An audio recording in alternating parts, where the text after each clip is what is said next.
Yo soy un chico de barrio, como todo cualquiera. Yo nací al lado del estadio. Mis padres eran pequeños empresarios y trabajadores, luchadores, y yo siempre quise ser empresario. Y yo empecé a trabajar en una empresa americana y conocí a mi mujer, y yo tengo una mujer que es una grandísima artista, ¿no? Y entonces decidí quedarme aquí, por lo menos el 50% de lo que he llegado a hacer se lo debo a ella, ¿no? El manejar dinero público precisa una serie de cautelas, pero creo que son demasiadas.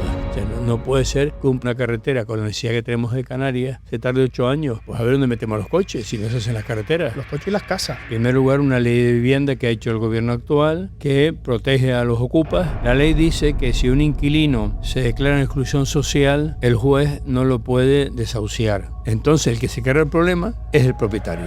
¿Qué les podemos contar a esos chavales para que quieran ser empresarios? Hay que inculcarle que el nivel de vida es algo que hay que trabajar cada día, hay que sacrificarse y lucharse por eso. No me había dado cuenta de que había pasado por un montón de sitios que tú has hecho, o sea, la milla de oro. Importante lo que hicimos allí porque le dimos la mayor importancia a la estética de los centros comerciales. También hicimos con inversores Américas Plaza, el centro comercial Oasis, 2 hoteles, el Royal Garden y el Royal River. Y mis hijos sacaron adelante el proyecto de Monkey Beach, que ha sido gran éxito también. ¿Cómo ves el futuro de Canarias? Espectacular, pero si queremos el salto de calidad que necesitamos, tenemos que hacer las infraestructuras. Ahora mismo nuestra gran asignatura pendiente son los aeropuertos, las carreteras, las viviendas, la sanidad, que vengan nuevos empresarios, sería un impulso importantísimo.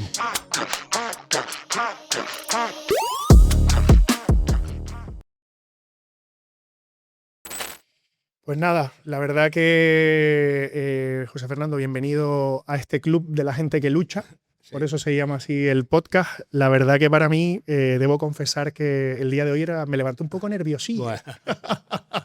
Porque además, como te decía antes de empezar el podcast, de haberte escuchado muchas veces en la radio, muchas veces pues con ese mismo concepto que tengo yo de defensa de esta tierra y defensa de los valores de esta tierra y creando economía en esta tierra, pues la verdad que tienes negocios que seguramente todo el mundo conoce, como los hoteles Royal, o como el Monkey, que seguro que este espacio que ve mucha gente joven, pues seguro que con esto también los captamos un poquito para contarles todo.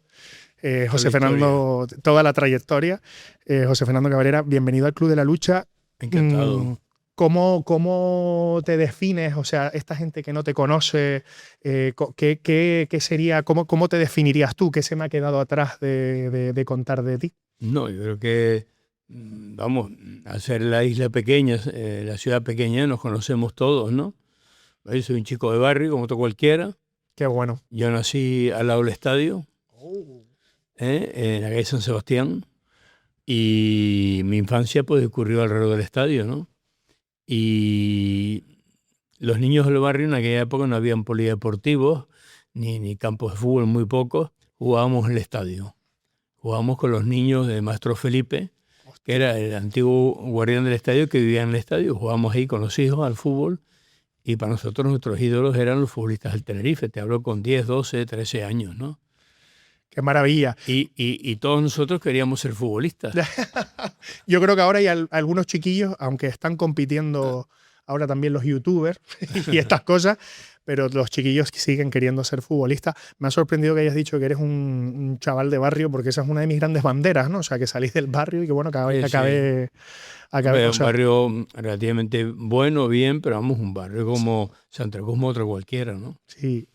Estuve investigando un poco y bueno, vi que tu trayectoria profesional hay una parte que es la pública. Fuiste parte técnica del Cabildo de Tenerife, pero en un momento determinado empezaste a trabajar con las ingenierías, ¿no? Con una ingeniería, y luego acabaste siendo pues, uno de los referentes del sector turístico. Esto lo he contado muy chico. O sea, ¿cómo viviste tú, pues, no sé, tu etapa profesional? ¿Qué les podemos contar a esos chavales para que se ilusionen y quieran ser empresarios? Yo, a ver, mis padres y mis tíos eran pequeños empresarios, y empresarios de vocación, ¿no? Y trabajadores, luchadores, siempre con ideas nuevas, con proyectos, siempre en un nivel de pequeños o todo lo más medianos empresarios. Y yo siempre quise ser empresario. Qué bueno. Lo que pasa es que yo siempre tuve, bueno, una vez que deseché lo de futbolista porque lo desechaste? No tenía condiciones, ¿no? Yo veía a otros compañeros que llegaron a jugar en primera división que ahora la diferencia era abismal. Yo ya con 15, 16, 17 años me di cuenta que yo en el mundo del fútbol no tenía nada que hacer. Tú dijiste, por aquí no va el negocio. No. Y entonces, pues nada, me estudié ingeniero en Bilbao, la escuela de Bilbao, acabé en Barcelona, y yo empecé a trabajar en una empresa americana en Barcelona, la Westinghouse. Y nosotros hacíamos grandes proyectos de aire acondicionado. En aquel entonces, te hablo del año 70, 69, 70, no se hacía aire acondicionado para las casas, se hacía para hoteles y aeropuertos. Y a lo mejor grandes discotecas de 1.000 personas, 1.500, ¿no? Ujú. Y yo trabajaba con ellos y a mí me quedaba pendiente hacer las prácticas de milicias. Entonces, cuando ya llegó el momento de hacer las prácticas, pedí aquí Tenerife, vine a hacer aquí a mi ciudad las prácticas y conocí a mi mujer. Y mi gran proyecto era irme a Estados Unidos con la empresa, incluso lo tenía pactado con el director general de Europa, en Europa de la Westinghouse, que yo tan pronto acabara las prácticas me iría a Estados Unidos, que en aquel entonces era la meca de la tecnología, ¿no? Ujú. Para que te hagas una idea, nosotros los proyectos de aire acondicionado en aquella época los hacíamos en unidades inglesas, americanas. Madre mía. No lo hacíamos en metros, lo hacíamos en pulgadas y en CFM, porque no había tecnología ni sistemas de cálculo en castellano. No existía el aire acondicionado en España. Era un par de compañías americanas que trabajábamos en la península. Interesante. Y conocí a mi mujer y entonces decidí ya quedarme aquí. La verdad, se quebró mi sueño americano, pero gracias a Dios pues tuve suerte de encontrarla y me ha ido muy bien. Y por lo menos el 50% de lo que he llegado a hacer se lo debo a ella, ¿no? Qué maravilla. Pues le vamos a agradecer a tu mujer aquí en directo que nos haya dejado aquí el talentazo que tienes. Sí, yo acabo de hacer las prácticas de milicia en Olla Fría y me ofrecen un puesto de director de la eléctrica de Puerto La Cruz, Ajá. que en aquel entonces era independiente de Unelco, de Endesa.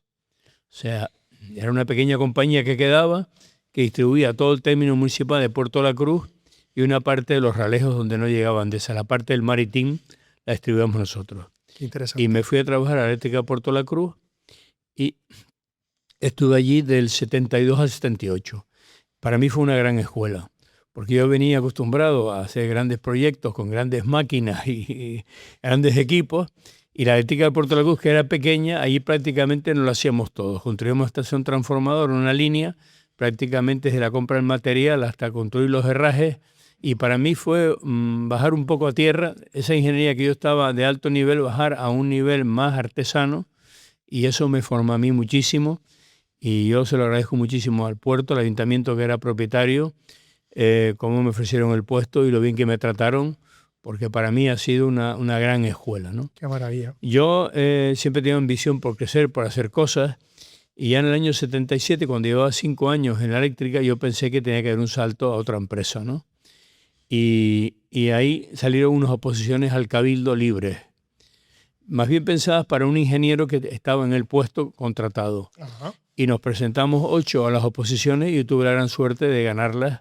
Yo estuve un año estudiando, trabajaba en la eléctrica hasta las 3 de la tarde y luego llegaba a mi casa y estudiaba hasta las 10 de la noche, y sábados y domingos, y tuve la suerte que las gané. Te lo curraste. Entonces, en el año 78, pues llegué al Cabildo en Ciudad de Tenerife y qué hacer, pues también un poco grandes proyectos como el PIRS.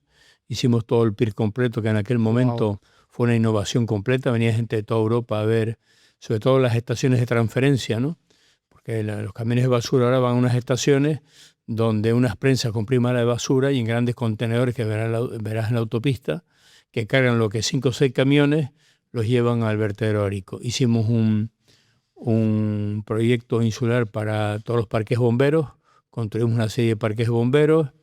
Bueno, hicimos un montón de trabajo, hicimos también una labor importante en materia de artesanía. Qué maravilla. Y bueno, y yo llegué a un momento ya que, hombre, no es que el Cabildo se me quedara corto, pero yo seguía notando que a pesar de estar en propiedad y estar maravillosamente bien tratada, tuve grandes presidentes con los que aprendí muchísimo también y magníficos compañeros, yo pensé que tenía que dar un salto.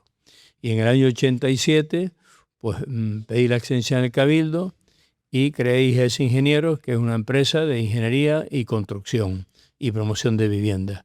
Y ahí ya en el 87 me lancé a la iniciativa privada. Qué interesante. ¿Viste mucha diferencia entre la pública y la privada? Hay una gran diferencia, ¿no? Lo más simple de todo, en la privada soñamos con un proyecto y decimos, bueno, pues tiramos el proyecto adelante y luego buscamos el dinero. Exacto. ¿No? Pues vamos a llorar a los bancos Exacto. para que nos den el dinero, ¿no? En la pública es distinto. En la pública tienes que tener el dinero y cuando tienes el dinero puedes plantear el proyecto. Esto es lo más importante, ¿no? Qué curioso. Y luego en la privada, pues que la privada es muy ejecutiva, muy rápida, muy efectiva y la pública, pues tienes que reunir un montón de requisitos burocráticos y administrativos que ralentizan todos los proyectos, ¿no? Quizás demasiado, ¿no? Yo estoy totalmente de acuerdo que el manejar dinero público precisa una serie de cautelas, no puede quedar libre albedrío de un señor darle esta obra de a este o hacer este acto tal, pero creo que las cautelas son demasiadas cautelas. Sí, y eso retrasa considerablemente y encarece todos los proyectos. Y yo la sensación que tengo, José Fernando, es que con todas las cautelas que hay, cuando encendemos la tele y ponemos las noticias, el que quiere encontrar el truco para saltarse la cautela se lo salta y los que lo están haciendo pues escrupulosamente bien, lo que se encuentran es pues más barreras aún. Muchas barreras, O sea, muchas barreras. Y muy además tenemos un complicado. Parlamento que sigue legislando Claro. y sigue complicando, ¿no? Mi opinión es que el Parlamento, pues cada nueva ley hay que anular 3 anteriores. Una nueva ley que recoja las anteriores, simplificándolas y coordinándolas y eliminar burocracia. Dame un ejemplo, por ejemplo, que es muy claro. Uno de los mayores problemas que tenemos en Canarias, después de la vivienda, que podemos hablar también, es las carreteras, ¿no? Un proyecto de carreteras, tú y yo ahora tú eres el consejero, yo soy el viceconsejero en obras públicas, y decimos, mira, pues hay que hacer una carretera ahora de la Laguna a la Orotava. Magnífico. Pues hacemos un concurso de proyectos. Desde que se toma esa decisión hasta que el proyecto está totalmente terminado con todas las autorizaciones para sacarlo a concurso, pasan 8 años de media. Madre mía. En 8 años el proyecto ya no está actualizado. Claro. Por ejemplo, pues igual han cambiado la normativa de cálculos de hormigones. O sea, los puentes que tenemos incluidos en el proyecto ya no cumplen. Madre mía. O cambia la normativa como ha cambiado ahora de los asfaltos. Que ahora hay que hacerlos con material reciclado, ya no lo puedes hacer con material de machaqueo, etcétera, etcétera. No puede ser, o sea, no puede ser que un proyecto, una carretera con la necesidad que tenemos de Canarias y sobrando el dinero se tarde 8 años, porque hace totalmente inefectiva la labor de la consejería y de los técnicos que redactan los proyectos. Si todos lo sabemos, ¿qué está pasando? O sea, ¿por qué? O sea, ¿en qué punto falta que alguien diga, oye, esto no puede durar 8 años, vamos a buscar la manera de que sean 6 meses? No, 2 años sería un tiempo prudencial, con todos los estudios medioambientales y tal. Pero hay que tener un poquito de valentía y simplificar y sobre todo acotar plazos, acotar los plazos. O sea, no puede ser, por ejemplo, la carretera ya está aprobado, ¿no? Ya hemos empujado un montón el desdoblamiento de San Isidro a Chafira. Pues la Consejería de Medio Ambiente ha tardado más de 1 año en hacer la evaluación y hacer el informe, ¿no? No puede ser. No. Hombre, posiblemente la Consejería tiene múltiples trabajos. Habría que buscar otro procedimiento, consultorías externas homologadas. Justo lo que estaba pensando mientras me lo decías. Si no, mire usted, debemos establecer un procedimiento que los informes se tienen que hacer en 1 mes. Y si usted, o 1 mes, o 2 meses. Lo que sea, ¿no? El máximo prudencial, el mínimo prudencial. Y si usted no tiene medios, usted coge unos ingenieros de caminos, un colegio de caminos, un colegio de arquitectos, y si usted quiere les exige un seguro o una responsabilidad, ellos le cobran y le hacen el informe. Pero que un proyecto de una carretera tarde 7, 8 años, eso lo hace inviable totalmente. Y cada año llegan a Tenerife 10.000 personas a vivir con 5.000 coches. Pues a ver dónde metemos los coches, si no se hacen las carreteras. Los coches y las casas, ¿no? Porque como bien decía... Ese es otro problema muy... Un tema tremendo. Esta mañana estaba en radio y bueno, un poco, si hacemos un análisis y de esto quiero ver si esta reflexión que yo hago, el problema de la vivienda empieza cuando dejan de haber empresas que construyen viviendas. Es verdad que la administración pública deja de construir, pero también es verdad que no existe iniciativa privada Y bueno, esta mañana escuchaba yo a alguien del mundo político decir que los empresarios lo que teníamos que hacer es entender el contexto y aportar, ¿no? Ir a favor de obras. Pero yo no entiendo muy bien qué es esto. Si es que tenemos que ir a pérdidas o no lo sé. O sea, yo quiero saber si un chaval que está en casa abriese mañana una empresa iría para perder dinero. No lo entiendo muy bien. Sí, bueno, se dan muchas circunstancias, ¿no? En primer lugar, una ley de vivienda que ha hecho el gobierno actual que protege a los ocupas y perjudica a los propietarios. Eso hace que mucha gente pues no quiera alquilar la vivienda porque ante el riesgo de que se le meta un ocupa o ante el riesgo de que el inquilino no le pague, pues claro, se da una circunstancia que es muy curiosa, ¿no?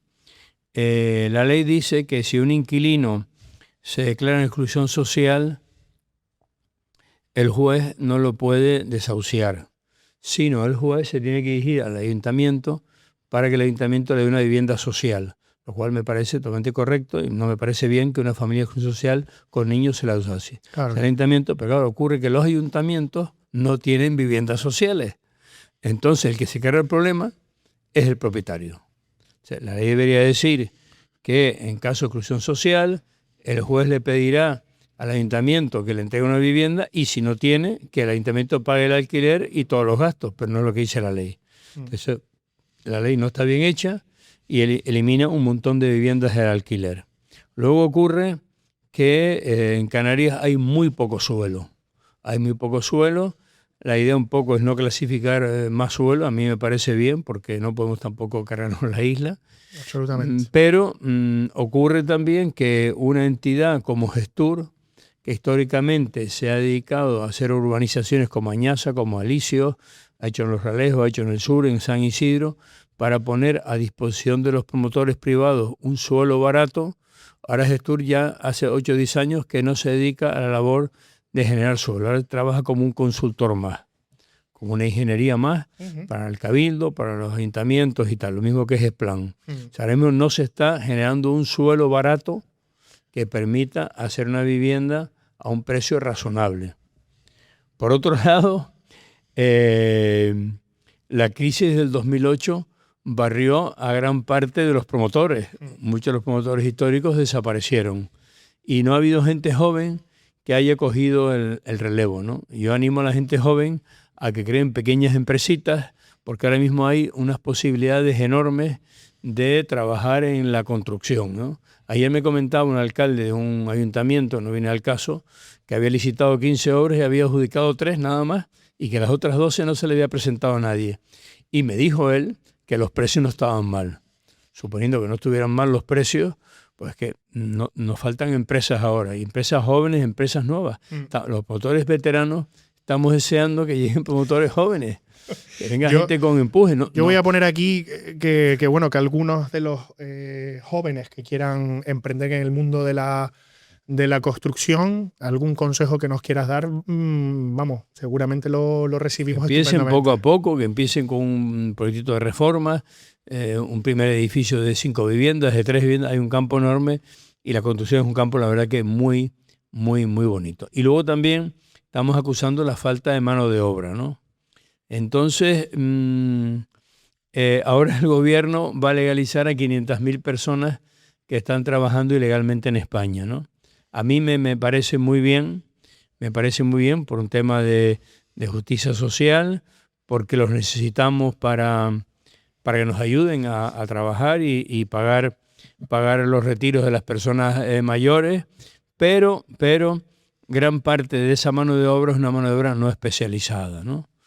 Yo tengo algunas personas que han llegado en patera trabajando conmigo, pero en puestos muy básicos, no son personas, generalmente son personas del campo, de pequeñas aldeas, donde tenían unas condiciones de vida muy malas y que han venido a Europa, me parece muy, muy bien, muy bonito, a mejorar su nivel de vida. Claro que sí. O sea, de alguna manera, pareciéndome bien el tema de la legalización de estos inmigrantes siempre y cuando no tengan antecedentes penales, porque lo que no nos interesa es traer a España delincuentes. Estoy de acuerdo contigo. Yo creo que habría que fomentar una emigración hacia España, una inmigración, pero con gente cualificada, con albañiles, fontaneros, de alguna manera favorecer esa inmigración. Yo que fui muy precoz leyendo los periódicos, Yo con 108 años ya leía los periódicos, me encantaban. Y a mí me maravilló, tenía 8 o 10 años, unos carteles enormes, unos anuncios en el día del gobierno de Australia de aquella época, donde se solicitaban personas que quisieran emigrar a Australia, pero pedían carpinteros, electricistas, fontaneros, y te pagaban el billete, hacían una entrevista, te pagaban el billete a Australia, te llevaban a un centro de formación 6 meses para que aprendieras el idioma y las costumbres australianas y luego tenías trabajo directamente. Yo tengo un amigo, Fernando Padrón del Hierro, el dueño del Hotel Boomerang, que fue a Australia un poco en estas condiciones, ¿no? Hostia. Y de hecho su hotel de Valverde se llama Boomerang porque él fue y volvió. Qué bueno. Entonces yo creo que había que hacer una labor en el sentido, pues no tenemos mano de obra, se queja todo el mundo, tanto en la construcción, cerrajería, en carpintería, en los restaurantes. Había que hacer una labor de favorecer la emigración a España, fundamentalmente, si es posible, de Sudamérica, porque son personas pues, de nuestra religión, de nuestra cultura, que hablan el idioma, y yo creo que había que hacer una labor importante también, porque nos falta también mano de obra. José Fernando, hay una cuestión en lo que dices que a mí me genera como un pensamiento, ¿no? Hay un montón de gente joven que creo que está perdida, o sea, en este momento de la película. No solamente hablar de inmigración cualificada, que eso sería totalmente necesario, pero sí que yo supongo que por el tema de las redes sociales, por este tema que tienen secuestrado la tecnología, la cabeza de estos chavales y chavalas, yo lo que he intentado es meterme en sus cabezas a través de su herramienta, que es el aparato que tienen todo el día en la mano. Yo no sé si tú estás de acuerdo conmigo, pero yo creo que lo que le falta un poco a la peña joven, yo cuando era pibe, que no tenía móviles, y ya tengo una edad, yo me planteaba, ¿no? Que quiero ser de mayor, cómo me quiero ganar la vida. Obviamente esto del mundo empresa fue una carambola, pero sí que yo me tenía esas inquietudes y ahora no lo veo, o sea, no lo siento. O sea, que no deberíamos hacer algo desde aquí. Yo creo que la gente está un poquito acomodada. El estado de bienestar que gozamos ahora es un estado que se ha ganado trabajando con el ahorro y el sacrificio, ¿no? Yo me recuerdo mis tiempos cuando era un niño, cuando era un joven, yo veraneaba en Guamasa, mi padre era militar y teníamos un nivel de vida de tipo medio, ¿no? Pero yo veía a los que de Guamasa como eran las casas aquellas con el suelo de tierra, una habitación para los padres y otra para todos los hijos, todos juntos allí. No habían puertas, las puertas eran de saco, de saco, cosido, era la puerta, el suelo de tierra, y eran pues 2 habitaciones y una cocinita que era salón, cocina y todo allí, y las necesidades se hacían en las huertas, ahí no había baño, ¿no? Wow. Y de eso hemos pasado a la situación actual, pero eso hemos pasado a esta situación a base de trabajo, sacrificio, lucha, mejora de toda la sociedad nuestra de Tenerife. Esta mejora la debemos a toda nuestra población, ¿no? Ahora nuestros jóvenes, mis hijos, mis sobrinos, se encuentran que ya, desde que tienen 10 o 12 años, tienen de todo, absolutamente de todo, ¿no? Entonces hay que inculcarle que el nivel de vida, el tener un buen nivel de vida, el tener acceso a la educación, a la sanidad, a la cultura, es algo que hay que trabajar cada día, hay que sacrificarse y lucharse por eso, ¿no? No por nacer ya tienes todos los derechos, tienes que trabajar y tienes que mejorarte. Antes decía lo importante es que los jóvenes hagan empresas en construcción, en fontanería, en electricidad, aire acondicionado, hay 1000 campos, ¿no? En materiales de construcción, ¿no? Yo cuando hice el último hotel, el Royal River, que inauguré en el 2020, yo estuve haciendo la obra, estuve a pie de obra del 97 al 2000.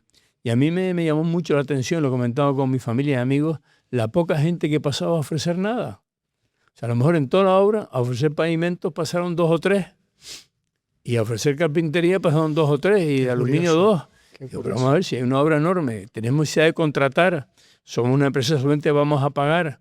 ¿Y cómo hay tan poca gente que se dedique a buscar trabajo, a buscar negocio, a buscar ventas, ¿no? Y ahora esto hay que fomentarlo y hay que darle un cambio de que sea a la gente joven que este estado de bienestar es un estado de bienestar que no nos merecemos, sino que tenemos que ganar cada día. Yo quiero ahondar un poco en tu historia, pero en cuestión de lo que dices, hay una batalla que yo tengo, ¿no? O sea, a mí me encantan las Islas Canarias. Me encanta todas las islas, ¿no? Y Tenerife me parece que es fundamental. Es una de las islas bueno, donde yo nací en Gran Canaria, así que puedo decir esto sin que los canariones me echen la bronca. Yo tengo un aire canarión también porque mi padre era Gran Canario. ¿Ah, o sea, sí? yo también tengo un poquito de pluma. O sea que... somos híbridos, ¿no?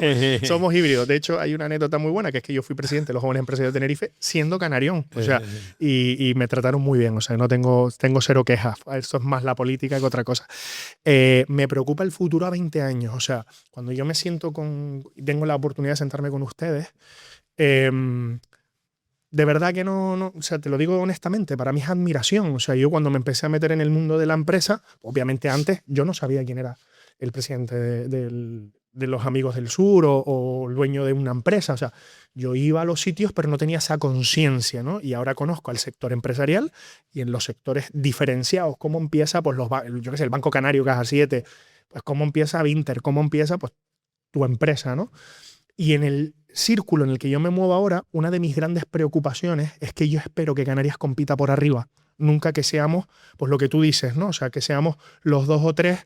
No, yo quiero una Canarias que compita por arriba. Y para mí eso, el mundo empresa, es vital. O sea, si no tenemos empresas potentes, pero no sé cómo lanzarme más a los chiquillos y decirles, señores... Hay que lanzarse. Mira, prácticamente todos los empresarios que estamos en el sur, y es donde se mueve la economía de la isla, hemos empezado de cero.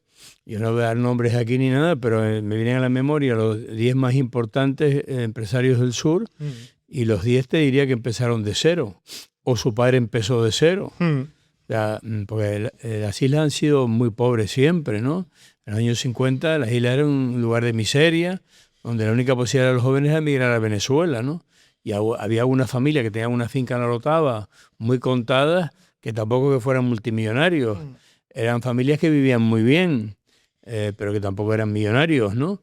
Y de hecho sus nietos, de aquellas familias de la Orotava con su finca, sus nietos, muchos de hoy en día, pues no tienen un capital detrás, se ha diluido, ¿no?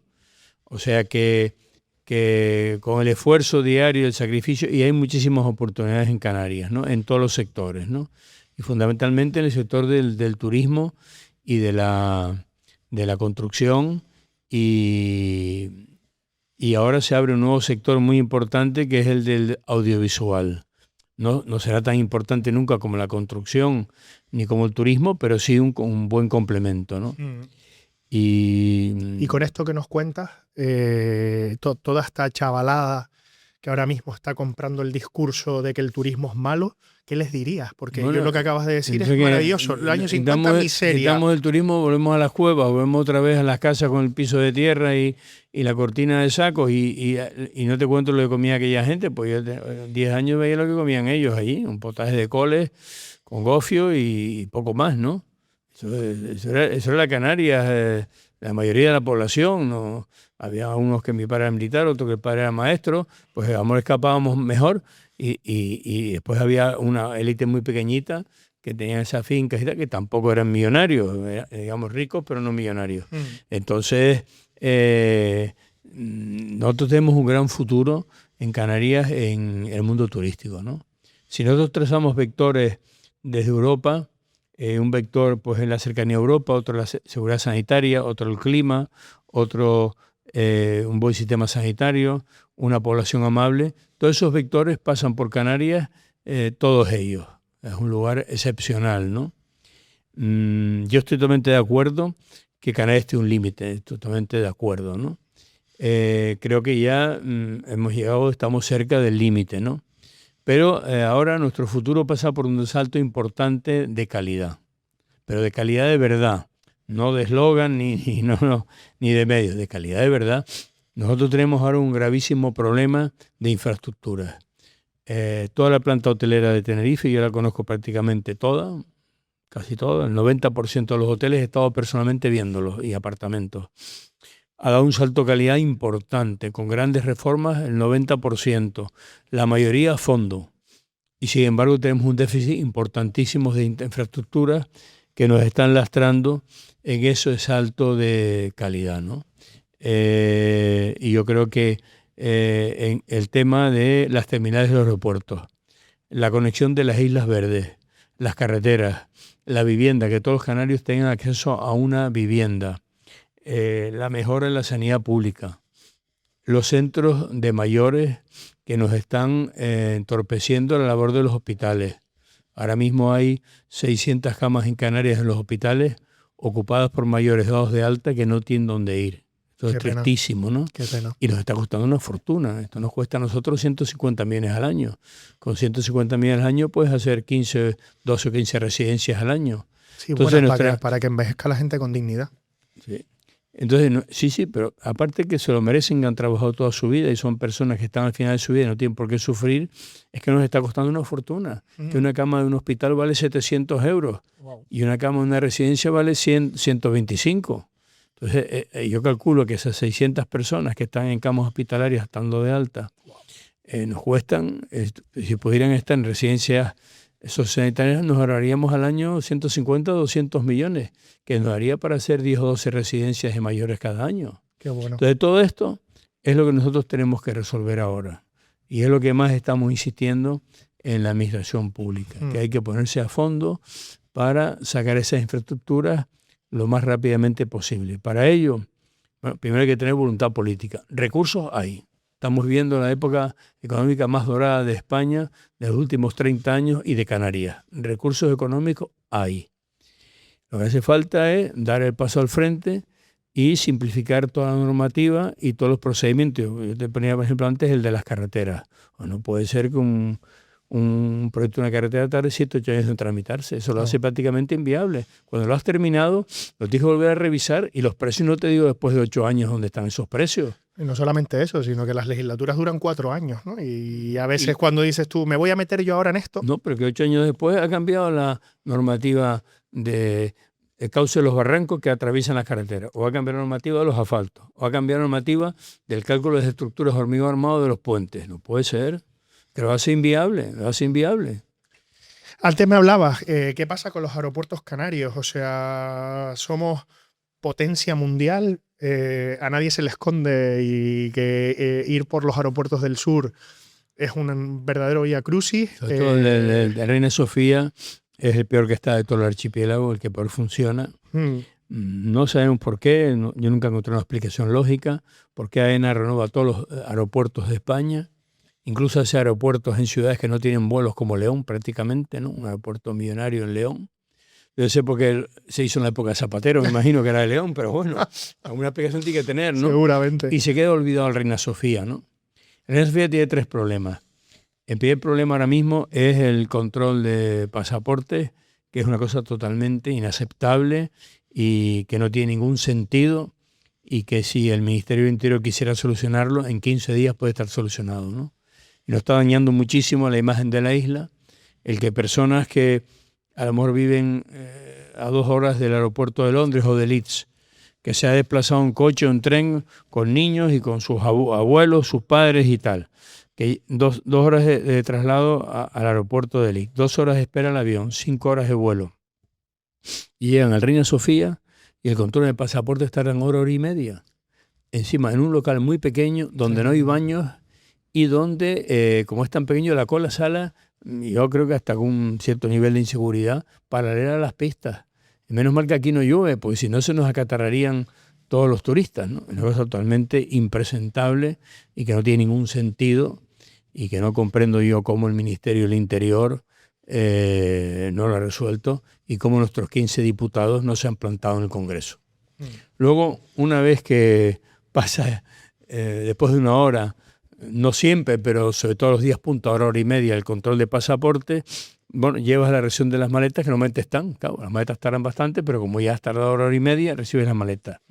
Y entonces, una de dos, o coges un autobús de un trupero que te lleva al hotel, autobús que ha estado esperando 2 horas con el chofer y el autobús allí parado, que eso cuesta un montón de dinero, porque el avión que llegaba a las 10, los turistas no salen hasta las 12. Y encima que ahora AENA le pretende cobrar a los autobuses una tarifa por estar esperando 2 horas porque su propio aeropuerto no funciona. Sí, de acuerdo. Y si vas a coger un taxi y es un día punta, hora y media de espera, encima contemplando cómo pasan cientos de taxis vacíos que no paran, ¿no? Porque el aeropuerto Reina Sofía es el aeropuerto de Tenerife. Entonces, la ley de transporte dice que los aeropuertos que están en un municipio dará servicio ese municipio, salvo que no tenga medios ni capacidad como está acreditado desde hace varios años, ¿no? ¿Quién tiene que tomar esa decisión? El Cabildo. El Cabildo ya dijo hace 3 años que iba a declarar exensible, lo cual quiere decir insurizar el servicio, como está en Madrid. Por ejemplo, tú cuando vas a Madrid tienes un servicio de taxi extraordinario. Es extraordinario. Correcto. No te subes en y nada. todos trabajan y todos ganan la vida, y tú le preguntas a cualquier taxista de Madrid y se gana la vida perfectamente. Bueno, pues aquí no se ha resuelto. Seguimos con las colas. Es otro tema también que se puede resolver. Es un procedimiento que puede tardar 6 meses, pero que estamos hablando que se inició hace 3 años y no se ha resuelto, ¿no? Y esa es la realidad del aeropuerto, ¿no?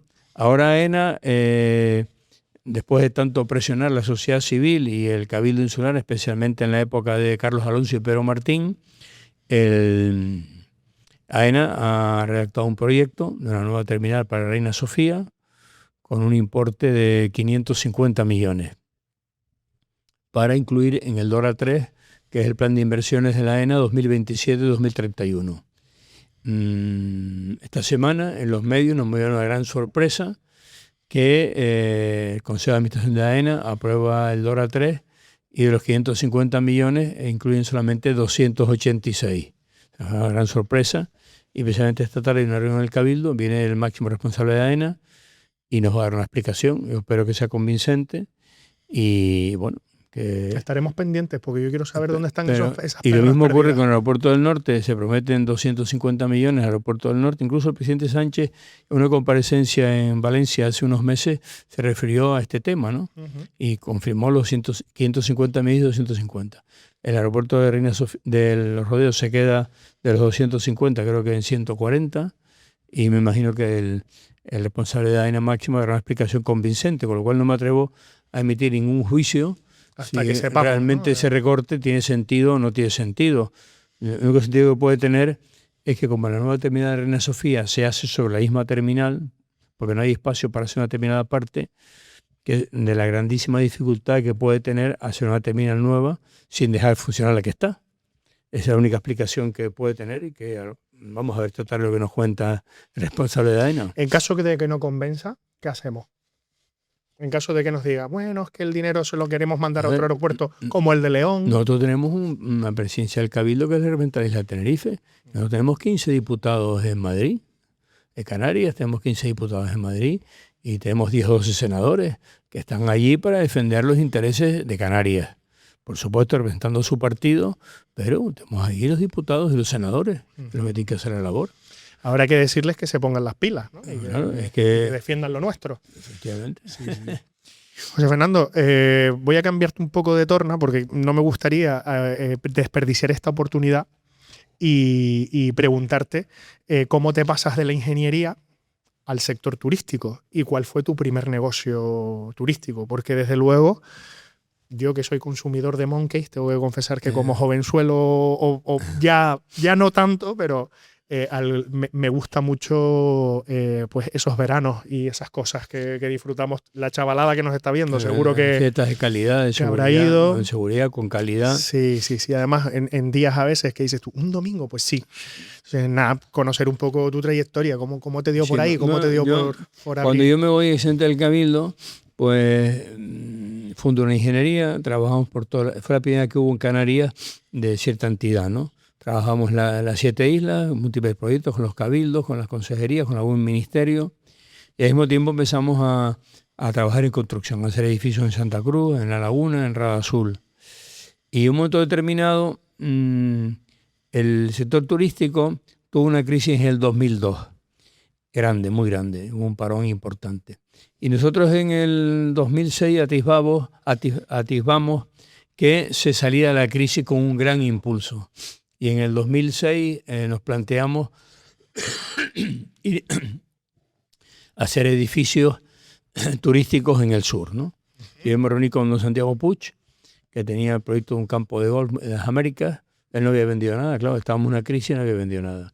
Yo lo invité a almorzar, hablé con él, él tenía todo disponible y yo le pedí una primera parcela y por supuesto se la pagué a lo que valía, pero él me dio la facilidad de pagárselo en un tiempo, ¿no? La gran facilidad, yo siempre le agradeceré porque en ese arranque él me ayudó, ¿no?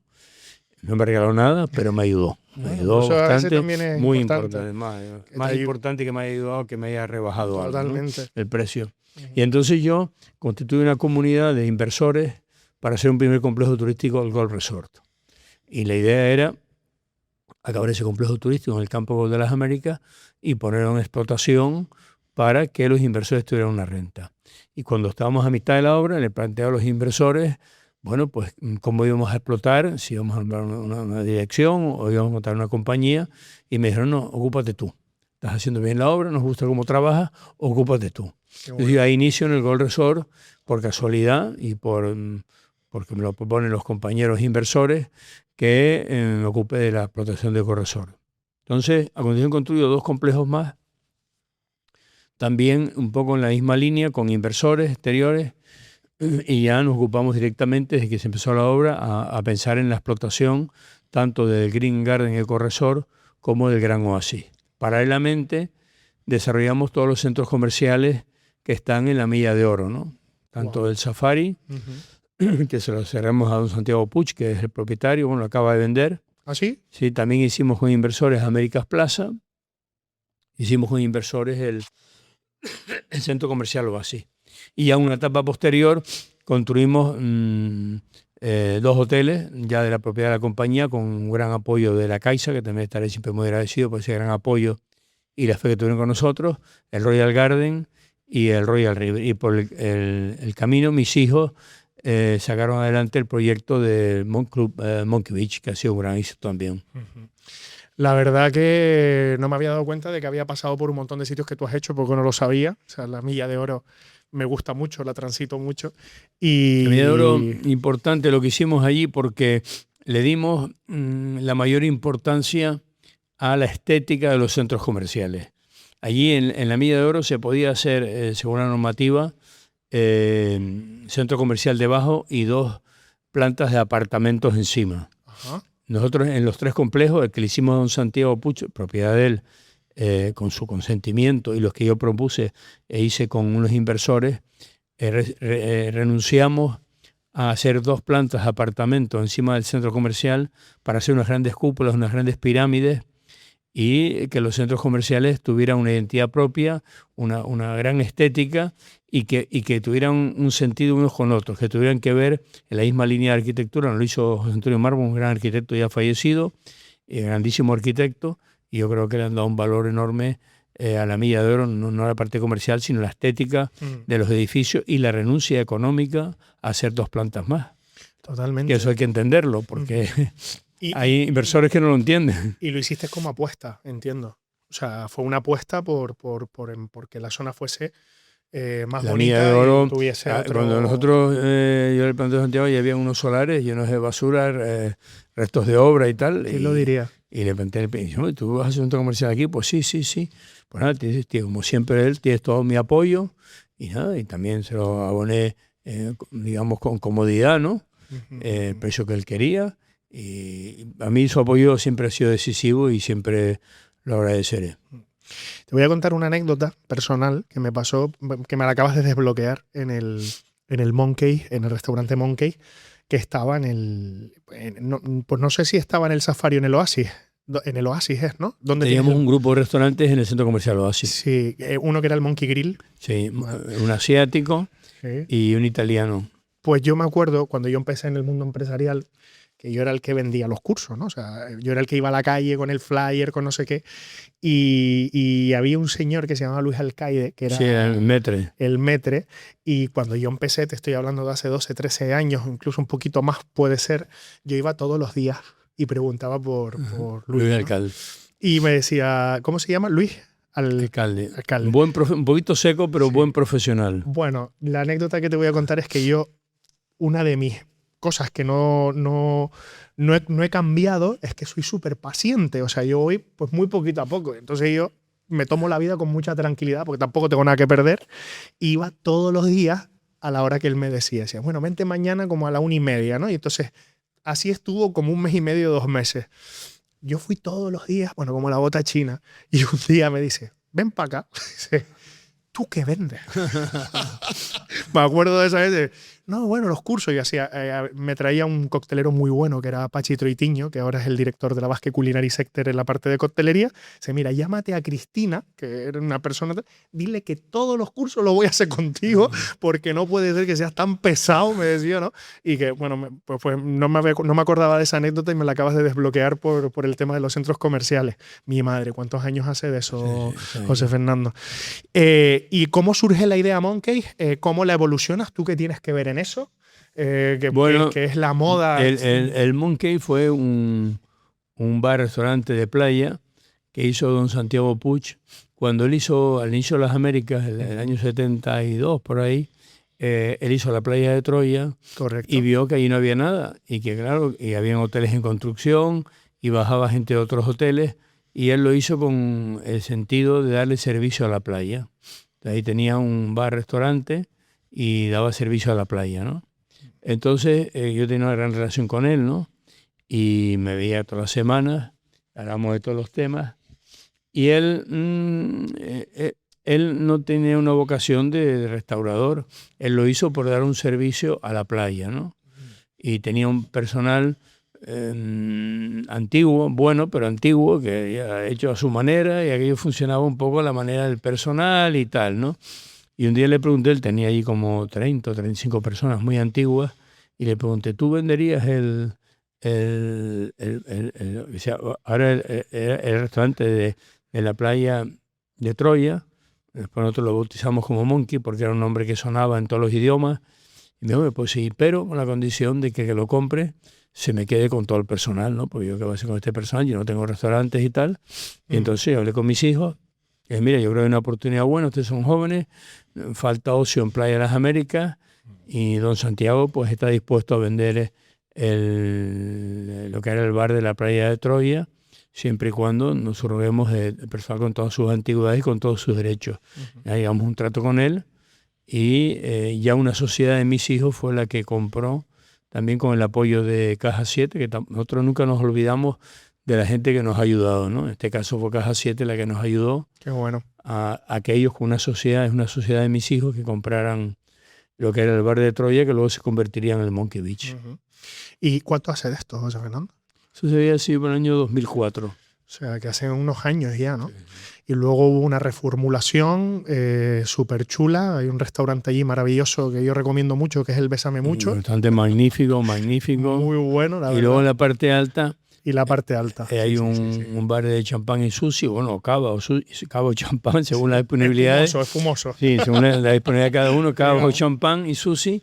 Que abre por las tardes con la puesta de sol, que ahí la puesta de sol es maravilloso, ¿no? Qué impresionante. Tiene una piscina también colgada y hacemos muchísimos eventos ahí de empresas y de cumpleaños y fiestas particulares. Pues esto tendré que preguntarle a Javier. Sí, la parte baja es el Monkey Beach Club, donde hacemos todas las fiestas, los veranos, en Navidad, el Día de los Enamorados, en Semana Santa. Y la parte, después está el restaurante, el Bésame Mucho, el Con, que es una cafetería que está en un lateral, y la parte alta está el Cielo, que es un local más pequeño, el de champán o cava y sushi, que es más para eventos más pequeños, hasta 50, 60 personas. Qué maravilla. La verdad que eso me parece que es tener mucha visión. Le da muchísima calidad al destino. Sí, le da calidad al destino. Es lo que decías al principio, ¿no? Si queremos y cuando tú haces una instalación de estas, el que la hace al lado ya sube 10 veces el listón, ¿no? Después de hacer nosotros esto se hizo el Papagayo. Papagayo son unos grandes empresarios, vieron el Monkey y dijeron, mira, tenemos una cosa como el Monkey o mejor. Exacto. Pasó lo mismo cuando se hizo Bahía del Duque. Cuando se hizo Bahía del Duque, había una serie de parcelas alrededor de empresarios locales. Y claro, cuando ellos empiezan a construir y miran para Bahía del Duque, claro, fue así un referente total, porque todos tuvieron que darle un 40, un 50, un 60% más calidad y más nivel a sus hoteles al ver lo que tenían al lado. Sí, bueno, la verdad el Monkey también en su momento ha marcado una línea de calidad, de servicio, de seguridad, que creo que ha ayudado a que los que están alrededor también hayan mejorado. Yo estoy totalmente de acuerdo contigo. Y luego, el tema hotelero, pues ¿cómo te surge? ¿Cómo sueñas el Royal Rivers? Yo tengo la enorme suerte de haber dormido en alguna de esas habitaciones magníficas. La verdad que flipé. No, son unas villas todas grandes, son Increíble la villas. villa. La habitación más pequeña tiene 80 metros cuadrados, ¿no? A mí me pilló Más que las dos más que habitaciones. muchos pisos, ¿no? Más que muchos pisos. Impresionante, todo domótico. La verdad que me encantó la experiencia. ¿Cómo se te ocurre una cosa de esas características? Bueno, nosotros queríamos hacer un hotel en esa parcela que teníamos y yo tengo una mujer que es una grandísima artista, ¿no? Qué maravilla. Entonces también trabajamos con Javier Álvarez y Silvia de Miguel, que son dos grandes arquitectos, y ellos con mi mujer, ellos en toda la arquitectura, mi mujer en la parte estética, pues hicieron ese maravilloso proyecto, ¿no? Son tres artistas que trabajaron conjuntamente y además toda la suerte que se llevan muy bien, porque claro, si la diseñadora no se lleva con los arquitectos, que no funciona, ¿no? Yo cuando los contraté, lo primero que le dije es, mira, vamos a hacer un gran hotel, un referente, un hotel súper especial, de súper lujo. Mi mujer es diseñadora, tiene muchísimo gusto, es diseñadora internacional, ella no es arquitecto, ella no va a calcular los pilares, ni va a hacer los niveles, ni va a resolver la arquitectura. Pero ella sí va a dar las ideas, lo que queremos. Si ustedes aceptan las ideas de mi mujer, vamos a hacer el proyecto. Si no, dímelo, porque nos vamos a pelear dentro de 3 meses. Y son amigos, no me quiero pelear con ustedes. No, mira, conocemos a tu mujer, sabemos una persona de muchísimo gusto, además tiene muy buen carácter, pues estamos dispuestos a hacer un gran equipo con ella y ahí salió un gran proyecto, ¿no? Es como César Manrique cuando trabajaba con José Luis Olcina y con Alfredo Amigó. César Manrique era un gran artista, pero él no calculaba estructuras, ni calculaba tuberías, ni qué potencia tiene que tener la bomba de la fuente. Hizo un gran equipo con el cine de Amigó y ahí se han desarrollado proyectos extraordinarios, ¿no? Ahora que sí, que César Manrique es referente. Insisto, y creo que... No estoy ocupando a mi mujer con César Manrique. No. A otro pero nivel, te entendí. es la misma. También te digo, o sea, el hotel es precioso, o sea, que pueden estar muy orgullosos del producto que han creado Producto. Y del diseño que han creado. ¿Y cuáles son los próximos proyectos, si se pueden contar? Porque... Bueno, pues nosotros somos empresarios, somos inquietos y no podemos estar quietos. Yo no puedo estar en mi casa leyendo una novela, ¿no? Ahora tenemos proyectos de construcción en Santa Cruz de la Laguna de viviendas. Hemos visto que hay necesidad de viviendas, una gran necesidad, y hemos vuelto al mercado de la vivienda. Vamos a hacer un edificio en Santa Cruz y otro edificio en La Laguna, unas viviendas muy bonitas, pequeñas, muy compactas, de mucha calidad, con máximo confort. Y también tenemos el proyecto de un nuevo hotel en el sur. ¡Wow! ¡Qué maravilla! También de súper lujo, en súper calidad, del mismo nivel que el River, con una arquitectura diferente para que no parezca lo mismo. No va a ser lo mismo. El servicio y la calidad, el lujo y la atención al cliente, sí, y el nivel de gastronomía. La arquitectura va a ser diferente. ¡Qué maravilla! Bueno, estamos trabajando y mientras tengamos el apoyo de los bancos, seguiremos para adelante. Y la energía, ¿no? Porque la energía la tenemos. La energía desbordante. Eso no falla. José Fernando, te voy a preguntar un par de cosas más. ¿Qué consejo le darías a cualquier chaval pues que ahora de repente está viendo el Club de la Lucha y dicen, ya, pero es que esto es un empresario muy grande? Pero todos empezamos muy chiquititos. Yo he tenido empresas de todo. Te puedes imaginar la cantidad de empresas que yo he tenido. Yo tenía empresas de seguridad, había empresas que de ahí nació Viservicus. Yo le vendimos a Alfonso, la empresa que teníamos, salió Viservicus.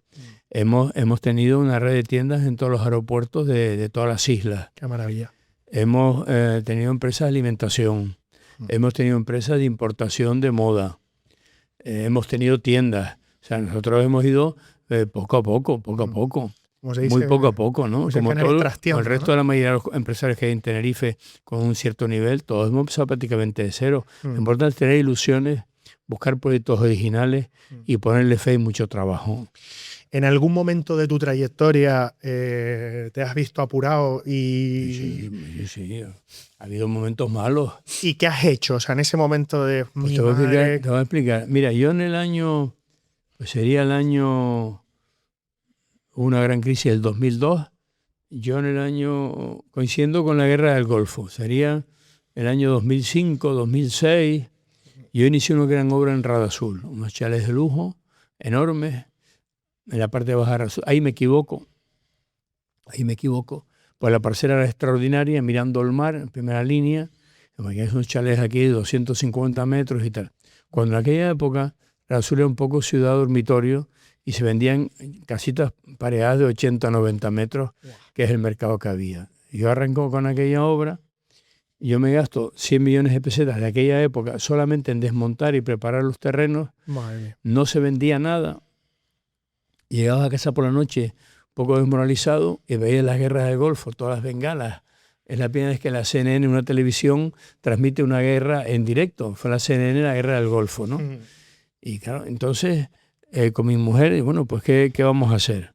Pues mira, lo que vamos a hacer es, le vamos a meter más calidad a los chalés. Vamos a intentar mantener el precio que tenemos, pero vamos a meterle mucha más calidad. Vamos a hacer todos los baños de mármol, además con escocias, con dibujos. Vamos a meterle muchísima más calidad. O sea, en vez de retroceder, dimos un salto hacia adelante.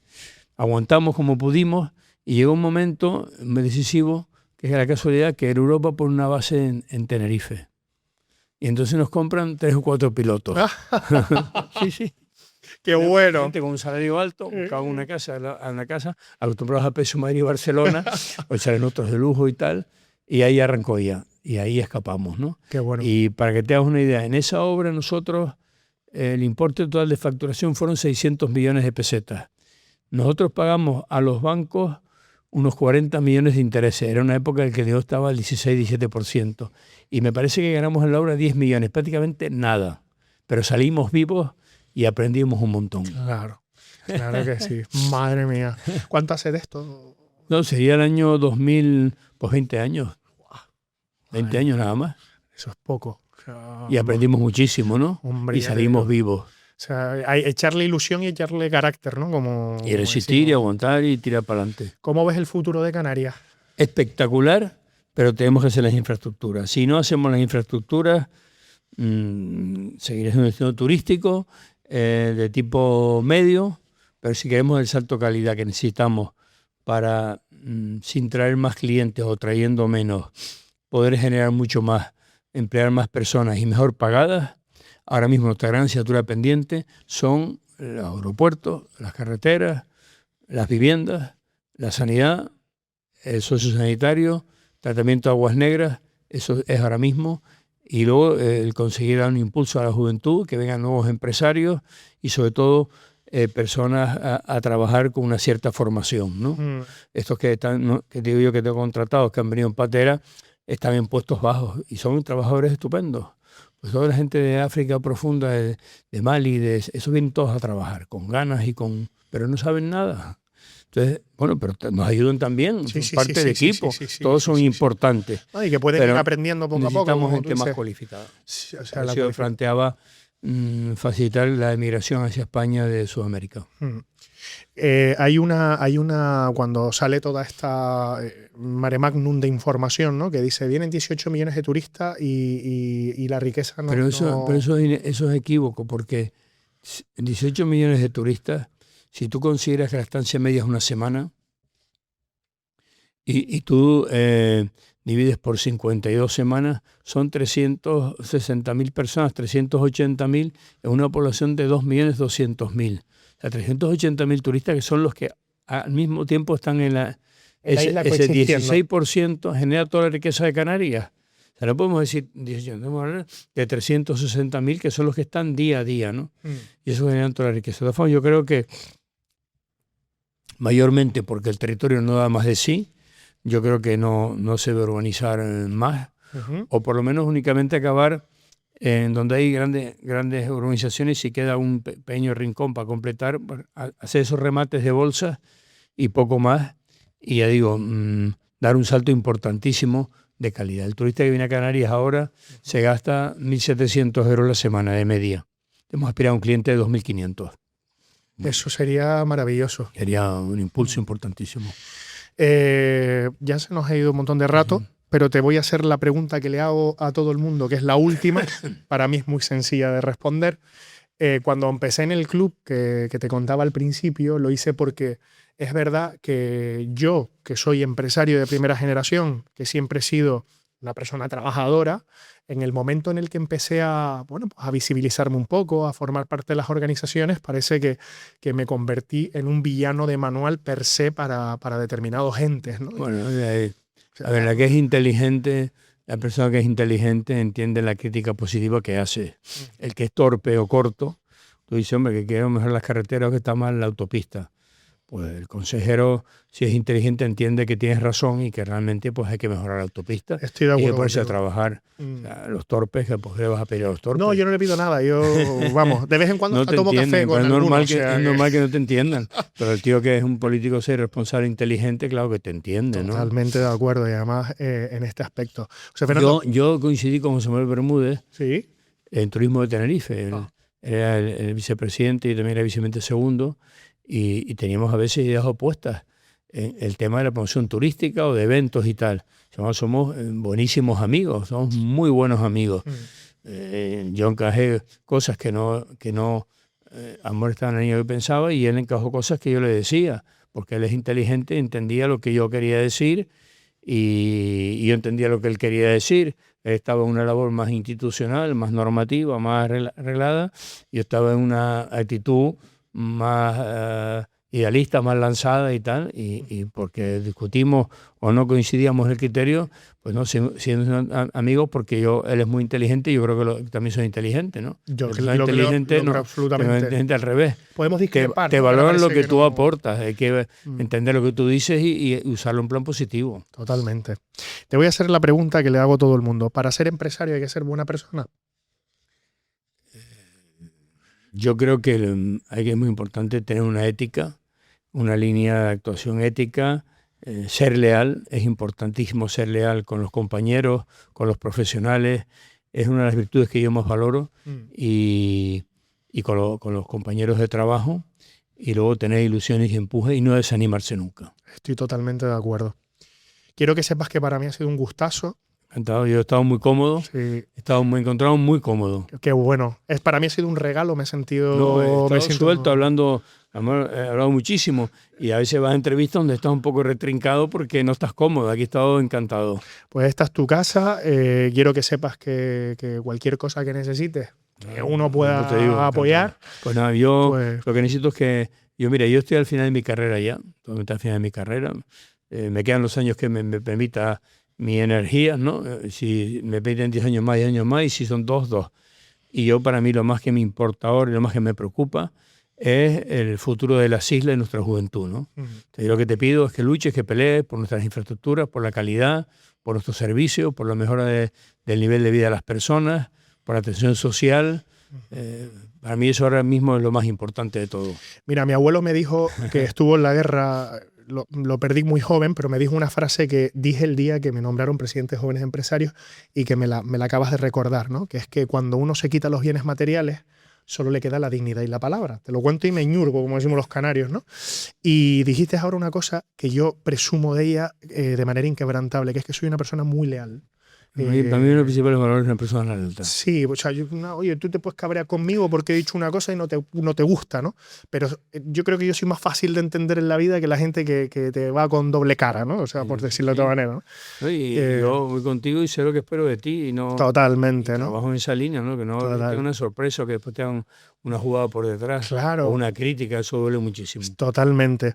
Así que yo te prometo que lo que me has pedido lo voy a cumplir con toda la energía que me aporte mi vida. Muchísimas gracias. Muchísimas gracias y bienvenido al club. Gracias.